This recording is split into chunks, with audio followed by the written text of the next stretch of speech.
Morning, Steve Free in Chicago with the morning grain comments. We're a little bit lower overnight as we get into the weekly export sales data. A couple stories out of China. First of all, their stock market is up again. It's up about 20% since the late August and near 2-month highs.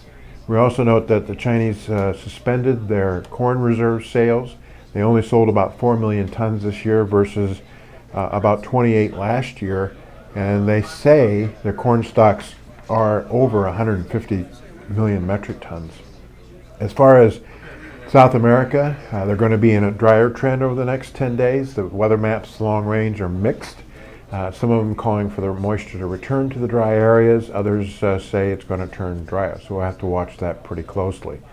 Also, the Brazil independent truckers suggested they're going to go on strike on Monday, and we'll see if that has any impact on U.S. export sales.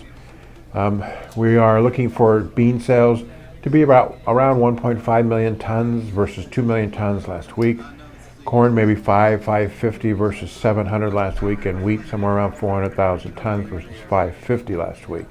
Some feel that lack of corn and wheat sales will offer resistance to the corn and wheat market. Yesterday we had a surprising rally in the wheat market, and some people blame it on the Ukraine, calling up buyers and saying their 2016 wheat crop may be smaller than expected.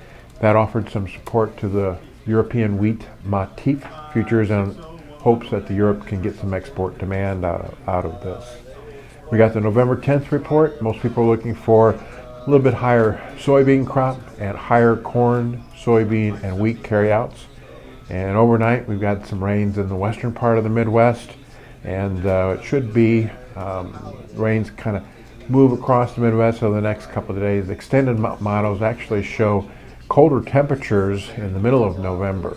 Long range, though, are still looking for normal to above temps and normal rains. Funds yesterday, buyers of beans, oil, and wheat.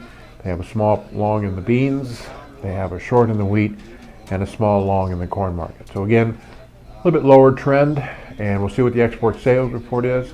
We'll see what the government says on November 10th. And then we'll see what kind of weather we have in South America. As always, these are my thoughts and not those of ADM or ADM Investor Services. And have a safe and profitable trading day.